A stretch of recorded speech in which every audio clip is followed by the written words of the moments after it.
سلام تعنا هولي كميت صنحو فتوى تختتلتي او نيلو معنت فيديو نادما او زعلت سزي او زمحاوراو ميديا زراربتي وخينوم زعل فيديوتاتن كالوت واناوي حدش تحوريتاتن بحاربوم خان كنكاتتل حيزلكم قريبا يخو ابطر هايلوش هوسبيتال سرحو حخايبكم بملم تدالو تايلم الله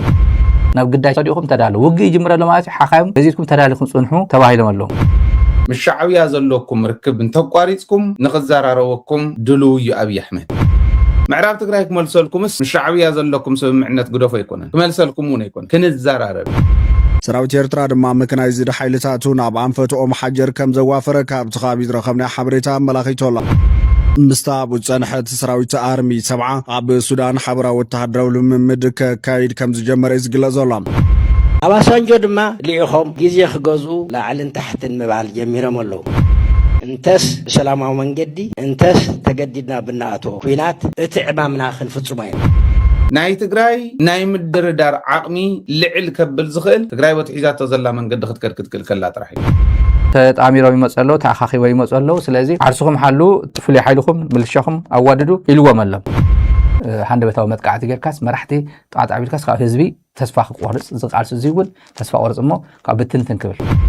زياتهم من قالوا تنهي زعلت زي قالوا حدش تحبريتات بحاربو مخان كنرينا سناي مكتتال انو يسدك عبيتي نتشانل زي حدش زونكم ساعات لايك شير سبسكرايب نوغوركم جمروا نغصل شمباركس فشتوا تختتلتي كم اتو مدب كخننا ستالين غور سلاسي بزلوم علت زي عاوز اسمع مدره بوغن منغست بلصغنا امراحت تግራይ ዘተኮረ حدش ሃንደበታው መጥቃዕቲ ክፍጸም ምዃኑ ስታሊን غور سلاسي እንደሐበረና ይረከብ ንምንታይ እዚ መጥቃዕቲ እዚ ክፍጸም ዝብል ምኽንያትኩም ከዓ ከመው ትግራይ ዘለው መራሕት ትግራይ ተወጊድናዮም እቲ ህዝቢ በባሓደ ክብተን ዝብል ሓሳብ ስለ ዘለና ክብል ስታሊን غور سلاسي እንዳረደና ወይ ከዓ ኣብ መደረኡ እንዳገለጸልና ይረከብ ብተወሳኺ ድማ ነዚ ዕላማ መንግስት ብልጽግና ገሃዲ ንኽገብሩ ሓኪማት ኢትዮጵያ ሓደ ግዳጅ ከም ዝተዋሃቦምን እዚ ግዳጅ እዚ ንኽፍጽሙ ከዓ መጠንቀቕታ ዝተመልኦ መግለጺ ከም ዝተዋሃቦም ስታሊን غور سلاسي እንዳሐበረና ይረከብ እስቲ ከም ሰብ እቲ መደረ ናይ ስታሊን غور سلاسي ተኸታቲልና ንመለስ ቤላ ሆስፒታል ኣብ ጦር ሃይሎች ሆስፒታል ሰርሖ ሓኻይብ ኩል ዓበይቲ ዋላ ይኹን እዞም ኩል ዓይነ ሓኪም ብምሎም ተዳለው ተባሂሎም ኣለዉ ናብ ግዳጅ ተኸዲኹም ተዳለው ውጊ ይጅምረ ለማለት ሓኻይም በዚትኩም ተዳሊኹም ጽንሑ ተባሂሎም ኣለዉ ዝሓለፈ እዋን ርእሰ ምምሕዳራት ናይ እንተን ናይ ኢትዮጵያ ክልላት ዝበሃላትን ኣብ ጅግጅጋ ኣኼባ ነይሩ እንታይ ኢልዎም ኩሎም ተኣኪቦም ዓርሱኹም ሓሉ ኢልዎም ዓርሱኹም ሓሉ ተጣሚሮም ይመጸሎ ተኣኻኺቦም ይመጸሎ ስለዚ ዓርስኩ ትከላኸሉ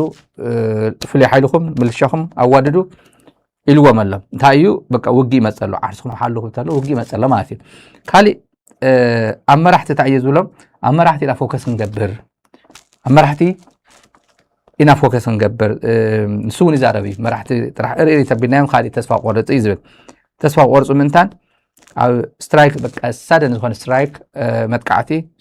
ሃንደበታዊ መጥቃዕቲ ክንገብር ኢና ካብኡ ንኣብነት 500 ዘይሱ ኢለን ዘን ኣጥፊአን ዝጠፍኣ ዝበሃላ ድሮናት ስዋርም ድሮንስ ዝብለን ንሱ ስዋርም እየን ከም ኣንበጣ እየን ኩለን ዝኸዳ ነዚኣተን ትገጥመን ማለት እዩ ሰዲድካ ሓደ 500 እንድሕ ሰዲድካ ኣሉ በቲ ገይረት ንኣብነት 10 ካብ 500 10 ሰብ ደርቀት ኢለን በቃ ሽዑ ዓበይቲ ታርጌት ጌርና ካብ ሰራዊት ካብ መሪሕነት ፖለቲካ መሪሕነት ትካላቶም እውን ትካላት ንኣብነት ናይ ሚድያ ትካል ክኸውን ይኽእል ናይ ህዝቢ ትግራይ ትካል ክኸውን ይኽእል ሓይሊ መብራህቲ ክኸውን ይኽእል ኤኒዌይ ግን ትግራይ ክውዲ ዝብሎ ትካላት ታርጌት ጌርና መጀመርያ ፎከስ ንገብር ካብኡ ናይ መጀመርያ መዓልቲ ተስፋ ነቑርጾም እዩ ዝብል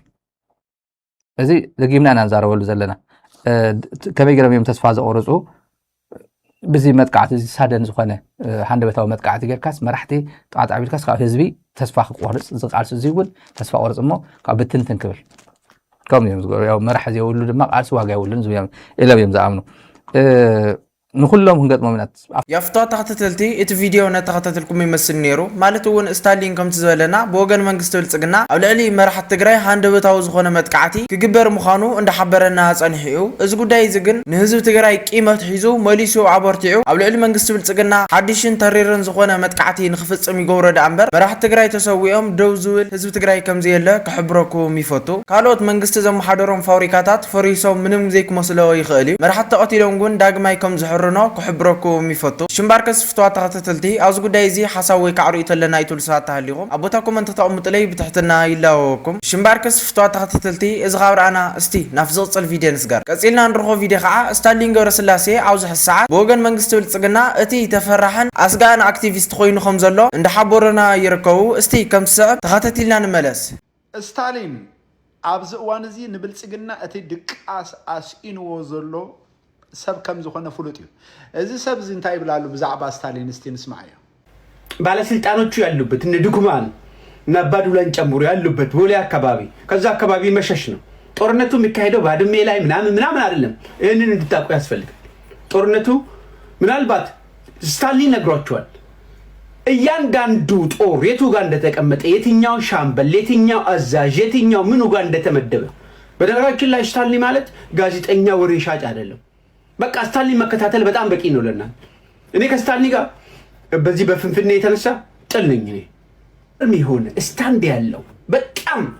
ለትግራይ ህዝብ ከታገሉት ከመጀመሪያው ጦርነት ጀምሮ እሱ ነው አሁን ደግሞ ወሬ አይደለም የሚያመጣ ይሳተፋል ቲዲኤፍ መሃል ነው ያለው ጽምዶን መስቶ ከመጡ ሰዎች ውስጥ መካከለ ላይ አስመራ ሄዶ ሲመለስ ብዙ ግንኙነት አለ ሲመለስ የሚያወራው ኤግዛክትሊ አሁን ጦሩ የቱ ጋር እንዳለ ማምኑ ጋር እንዳለ እያንዳንዱን ተንትኖ ያቀርበው ታምራት ገለታው ነው አይደለም አውሯቸው ስላለ ነው በእያንዳንዱ ጦር መሃል የቲዲኤፍ ጀግኖች ገብተዋል ማየቱ ጋር እንደተሰለፈ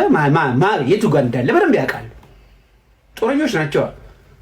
ለዚህ እኮ ነው ምን ያደርጋል ቆሎ ነው ያለው በጣም በኮንፊደንስ ስለዚህ ጦርነቱ በሚጀምርበት ጊዜ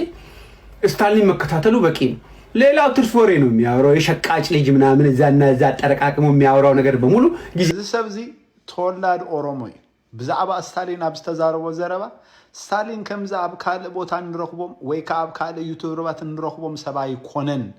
ስታሊን ነተአባይ ተዘሉ ሐቂ እናምፀ ንብልጽግና ዝገጥም ጅግና እዩ ይብሎሎ ይሰማማ አይበዚያ እስኹም ከ يفتوى تختتلتي ات فيديو نتختتلكم يمسل نيرو مالتو نوزح الساعات بوغن منغستو الصقنا ستالين غبر سلاسي كافتو مسقت استبهالو ناي تግራይ مرحتن اكتيفيستاتن اتا حدا خمس خونن اوزح الساعات رما بوغن منغستو الصقنا اتي عوي رعدن سقاتن زفطر اكتيفيست مخانو اذا حونازي اند حبرنا صنحيو استي ازو غداي زدما حساوي قعريتو تهليكم ابوتاكم انت تقمط لي بتحتنا يلاوكم اشمباركس فتوى تختتلتي اذا خبرانا استي نفزوص الفيديو نسغار كاوزو بمقصال دما بلوغ حبرات هاجرات افريكا አዋሳንጆ ገይሩ ሓደ መልእክቲ ናብ መራሕቲ ትግራይ እንዳተላኸ ይርከብ እቲ መልእክቲ ንሱ ድማ ምስ ሻዕብያ ወይ ከዓ ምስ ኤርትራ ዘለኩም ርክብ አቋርጽሞ ምሳይ ብዛዕባ ጉዳይ ምዕራብ ሓድሽ ዝኾነ ዝርርብ ክነካይድ ንኽእል ኢና ዝብል ዝዓይነቱ መልእክቲ መንግስቲ ብልጽግና ብልኡኽ ሕቡራት ሃገራት አፍሪካ አዋሳንጆ ከም ዝለኣኸ ክሕብረኩም ይፈቱ ብዛዕባ ጉዳይ እዚ ድማ እኹል ዝኾነ ትንታነ ሃይለ ደደቢት እንዳገበረ ይርከብ እስቲ ከም ዝስዕብ ተኸታቲልና ንመለስ ምስ ሻዕብያ ዘለኩም ርክብ እንተቋሪጽኩም نخزارروكم دلو يا أبي أحمد زبل حطو أقرب لهم يمو أباسانجو نساتهم مش شعبية رغمنا حزب بر بوليتيكاو رغب غيرنا تادراو رغب غيرنا قم نقبرين حزب العلامة نيرنا ون يفلتن يبلنا نون كورس صار إرتراي خير كم زلو فلتيو صار تقراي خير كم زلو فلتيو نجرجن صار إثيوبيا خن كرينا حبيرنا خمزي زبل مش شعبية زحزنا بلان كونه تزراربنا له يلن نا إثيوبيا بروباغندا إذا صرح زلوا زبل يملسوهم زبلي عاوزيو نسهم تاي ملسو نسخن تاي حزل لهم مساي كون انتوانا أجندا أبي أحمد مش شعبية زلوكم تتقبلوا مو كن الزرارب خبل كله انتاي مالتي سلام عرب تقراي كن الزرارب انت خوين ناقص سلاسمين معراب سلاسلم تخن الزرارب انت خوين ناقص مش شعبية زلوكم مس محرا زلوكم مس سودان زلوكم مس كالي زلوكم مس كله بعدو خنو بينكم ترفو مو كن الزرارب نخلينا بينكم مسترفكم كن الزرارب نخلينا يزب زلو لذي بينهم مسترف خزرار وميخلو أبي أحمد اندحر بين خارفكا اندحر بعقم درجة خطفة أكاز خيل مخانو وي 360 ديجري عصوا 5 لخان تفليتو تاقبرنا 5 خيلوكو ات 360 ديجري بلاك اوت قبر كله كعاد خيل كله تسيج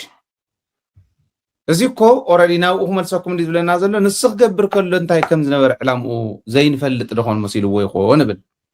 ብዋናነት ግን ምዕራብ ትግራይ ክመልሰልኩምስ ምስ ሻዕብያ ዘለኩም ስምምዕነት ግደፎ ኣይኮነን ክመልሰልኩም እውን ኣይኮነን ክንዘራረብ ተዘራሪቡ ክመልስ ዝኽእል ሰብ ከም ዘይኮነ ከዓ ቅድም ኢልና እውን ንፈልጦ ስለ ዝኾነ እቲ ዋናት ዕላማ ትግራይ ስኢላ በክ ንክተርፍ ጀሚራቶም ዘላ ጉዕዞ ጽምዶ እውን እቲ መንግስትኻ ምምላስ እውን እዚኣቶም ዓበይቲ እንድዮም ንትግራይ ጥራሕ እንተይኮነ ነቲ ሪጅን ባዕሉ ነቲ ቀጠና ባዕሉ ነቲ ዞባ ዘሳግር እዩ ትሕዝ ጀሚራቶ ዘላ ትግራይ ስለዚ እቲ ዞባ እውን ልዕልና ኢትዮጵያ ዝሓዘ ኣብ ትግራይ እውን ብናይ ኢትዮጵያ ሪሞት ዝንቀሳቀስ መንግስቲ ክህሉ እንድሕር ኮይኑ መንግስቲ ትግራይ ጀሚርዎ ዘሎ ጉዕዞ ጠጠው ከብል ክኽእል ኣሎ ናይ ምስንኻል ናይ ምትእጉጓል ጉዳይ እምበር ንህዝቢ ትግራይ ካብ ምሕሳብ ወይ ሰላም ካብ ምሕሳብ ከም ዘይኮነ ኣይሆፕ መራሕትና ብደንቢ ገይሮም ፈልጥዎ እዮም ዝብል እምነት ኣለኒ ሕዚ እቲ ናይ ሻዕብያ ምስ ሻዕብያ ዝብሎ ዘሎ ምስ ሻዕብያ ጥራሕ ከይመስለኩም ናብ ፋኖ እውን ክንመፂና ዝገብሮ ዘሎ ዲቴል ብደንቢ ብመረዳእታ ብመርትዖ እንዳደገፍና ክነቕርበልኩም ኢና ምስ ኤርትራ ዘለኩም ረኽቢ ጠጠው ኣቢሉ ማለት እቲ 1,100 ኪሎ ሜትር ይተዓጾ ማለት እዩ እዚ ማለት እዩ ክዕጾ ክንፈቅድ ዲና ንሕና ይንፈቅድን ካልእ ዘረባ እዩ ብዋናነት ግን ዕላማ ኣብይ ኣሕመድ እንድሕር ፈሊጥካ ኦባሳንጆ ይምፃእ እሁሩ ኬንያታ ይምፃእ ካልእ ይምፃእ ብዘየግድስ ናይ ትግራይ ናይ ምድርዳር ዓቕሚ ልዕል ከብል ዝኽእል ትግራይ ወትሒዛቶ ዘላ መንገዲ ክትከድ ክትክእል ከላ ጥራሕ እዩ ኦኬ ኣብ ባዕላ ኣብ ቅልፅማ ብክልተ እግራ ጠጠው ክትብል ክትክእል ከላ ጥራሕ እዩ ካብዚኣ ንእሽትለን ፈልከት እንተኢልና ብቀዳማይ እውን ክነቅርብ ከለና ናይ ኦባሳንጆ ምኻድ ኦኬ ክልተ እንተን ዕላማ ኢልና እየን ተሓንቲ ንምፍራስ እያ ንምድንጓ እያ ንምዝንጋዕ እያ ኦኬ እቲ ሓንቲ ከዓ እንታይ ይብሉ ንምፍላጥ እያ ኮነ ተባሂሉ እዩ ተሰዲዱ ስለዚ እዚ የቋርፁ እሞ ክንዘራረብ ማለት ንምዝርራብ ጠጠው ዘብል ረኽቢ የብልና ህዝቢ ንህዝቢ ዝራኸብ ዘሎ ኣብ መንጎ ዝነበረ ድፋዕ ይሰበር እዚዩ ይልቀቕ እዚዩ ኣብ መንጎና ድፋዕ እንተይኮነ ከላሽን ሒዞም ተንሽን ተኣሳሲሮም ዝተሓላለዉ እንተይኮነ ኣፍኩቱን ባዴላን ሒዞም ልምዓት ዘልምዑ መረብ ማእኸል ገይሮም ልምዓት እንዳስፍሑ ናብ ክልቲኡ ገጽ ዝኸዱ ኢና እንደሊ እዩ ተጽምዶ እዚ እዩ ትስርሑ ስለዚ እዚኣ ኢትዮጵያን ትግራይን ከፊለን ስለ ዘሎ ናይ ክልቲአን ጉዳይ ከፊለን ኣብ ጠረጴዛ ዙርያ ንኸይፈትሓ ትገብር ነገር ኣይኮነት ህዝቢ ኤርትራን ህዝቢ ትግራይን ስለ ዝተራኸበ ኣብ መንጎ ህዝቢ ኤርትራን ህዝቢ ትግራይን ሰላም ስለ ዝተፈጠረ ትግራይን ኢትዮጵያን ንኸይዘራረባ ወይ መንግስቲ ትግራይን መንግስቲ ኢትዮጵያን ንኸይዘራረቡ ዝገብር ነገር ዋላ ሓንቲ የላ ብወገን ሕወሓት ንመንግስቲ ብልፅግና ዝተዋሃበ መልሲ ድማ ሓቂ ወይ ከዓ ትክክል እዩ ክብለኩም ይፈቱ ማለት እውን ኣብዚ ሕዚ ሰዓት ምስቲ ፅምዶ ፈጢርናሉ ዘለና ጎረቤትና ኤርትራ ንኸፈላለዩ ዝገብሮም ዘሎ ፃዕርታት ዳ እምበር ምስኡ ተሰማሚዕና እውን ንረኽቦ ጥቕሚ ወይ ከዓ ዝልወጥ ነገር ከም ዘየለ ክሕብረኩም ይፈቱ ማለት እውን ከምቲ ሃይሊ ደደቢት ዝበለና ምስ ኤርትራ ዘለኩም ረኽቢ ኣቋርፁ እሞ ምሳይ ሓድሽ ዝኾነ ዘተፍጠሩ እዩ ዝብል ዘሎ እዚ ነገር እዚ ድማ ንትግራይ መጥፊያ ዳ እምበር መልሚዓ ከም ዘይኮነ እውን ክሕብረኩም ይፈቱ ኣብ ዝሓለፈ ንትግራይ ብዙሓት ወረርቲ ሓይልታት ሒዙ ዘውቅዓ ሓይሊ ከመይ ጌርካ ኣብዚ ሕዚ ሰዓት እዚ ንዑ ምሳይ ተሰማምዑ እንዳበለ ክትኣምኖ ትኽእል ክብለኩም ይፈቱ እስቲ ኣብዚ ጉዳይ እዚ ሓሳብ ወይ ከዓ ርእይቶ ኣለና ትብል ሰባት ተሃሊኹም ኣብ ቦታ ኮመንት ተቐምጡለይ ብትሕትና ይላወኩም እሽምባርከስ ፍትዋት ተኸታተልቲ እዚ ኸብርኣና እስቲ ናብ ዝቕፅል ቪድዮ ንስጋር ቀፂልና ንርኾ ቪድዮ ከዓ ብወገን ጀነራላት ትግራይ ዝወፁ ዘሎ ሓደሽቲ መግለፅታት እስቲ ተኸታቲልና ንመለስ ኦባሳንጆ ድማ ልኢኹም ግዜ ክገዝኡ ላዕልን ታሕትን ምባል ጀሚሮም ኣለዉ እዚ ንሕና እውን ንርድኦን ንፈልጦን እዩ ናይ ሰራዊት ስራሕ ልኡኽ ንምፍፃም ንውግእ ምድላውን እዩ ሰራዊትና ዝሓዞ መንገዲ ኣጠናኺሩ እንተቐፂሉ ሃለዋትን ድሕንነትን ህዝቢ ትግራይ ዝረጋገፀሉ ምቹእ እዋን ህዚ እዩ እንተስ ብሰላማዊ መንገዲ እንተስ ተገዲድና ብናኣትዎ ኩናት እንተስ ብድርድር اتعمامنا خنفصم هنا سوق لنا صلاتنا تتصبنا أيكوننا نقمت أذين معوات سراوتنا تلقخو نمفصام زي جمرم سرحت له أتناخيرو كغصل الله وذي شرح زيون هلو كنتاتنا وروحنا نمغيار ندالو زول الله سلازي هلو كنتات نوروحنا نمغيار حدا ناوشتي سريت ناي محلاو بانداتات ناي مزراي سرحتي جميرنا لنا تعويتنا لنا زقرينا دما أتناخيرنا خنكيد لنا كالاي ناي صلات مدنا غير بروباغندا ترجمو تردينا ناي مفشالن مقلع عن سرحتي عرينا كنا كايد لنا صلات تدخمو وان حيلم غير متقمو بروباغندا ابز حلفون ابز سلطنا طقيسه صلاتي انتدهمو نا بروباغندا من تاياتو تتوهيلو اتخالي عقمم سلطلمم ات بروباغندا فتشعوانا يطلبون او يدوم يتمسارح ስለዝኾነ ኣብ ዓብይ ናይ ፕሮፓጋንዳ ስራሕቲ ኣትየመሉ ደርጊ ክንድምስስ እንተሃለና 10 ምናምን ዓመት ተቃሊስና ኣብ መጨረሻ 82 ጀሚሩ ክሳብ 83 ዝነበረ ፕሮፓጋንዳ ትፈልጥዎ ኢኹም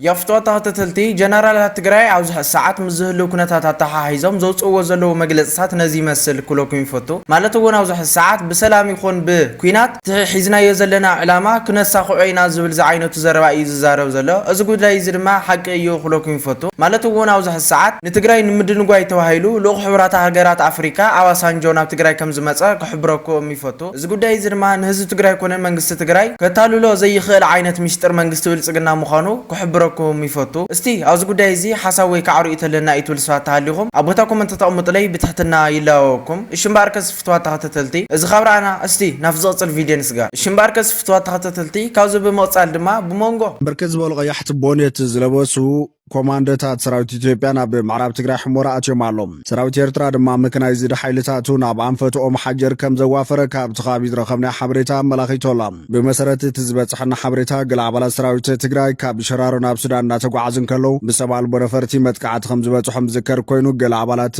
ሰራዊት ትግራይ ግን ናብ ሱዳን ኣትዮም ምህሎም ይግለጸላ ኣብዚ ሕዝዋን እቲ ሓድሽ ዝኸደ ሰራዊት ትግራይ ምስታብ ፀንሐት ሰራዊት ኣርሚ 70 ኣብ ሱዳን ሓበራዊ ወተሃደራዊ ልምምድ ከካይድ كم زجمر إزجلا ظلام الزدم ما بان في السودان متقاعد خفت سامي خلي زبل سجاز فترة خينو منجس فيدرال دما بركز ولك أي حد بونيت لوس كوماندو سراويت إثيوبيا ناب حمورا كم زوا فرون في الفلات ملاخيتو معلوم كل ميدا كاب من جتات زرخوا حبرتها كم زم ملاخته كتم حموران كابيان بكأيح بونيت كوماندو تعلق لغا كم زلا بمعرب تجري سفيح وتهدرم من قصاص من الله يتجلجهم أبسو من عبال الجزيرة سفيح صحف زسفر عيتجيتها شوردان عيترجوان حسيون مرجفن متبع عن سمرا زركاب عكال لحوحات بزغربا معلتات بالعلى فيدرال ومنجس إثيوبيا متقعد خفن وسينو لك قبل مقلات أمي فلاتيوم يفتوى تختتلتي عاوز قداي زي حساوي كعرو يتلنا طول ساعة تهليهم أبوتاكم أنت تقوم تلاقي بتحتنا يلاوكم الشمباركس فتوى تختتلتي نايلو معند فيديونا نزا سكاز تختتلكم ما تمثل نيرا بغالي بلغط الفيديو ساعة نراقب بزلق ميموتشكم سلام كن لي سسنايو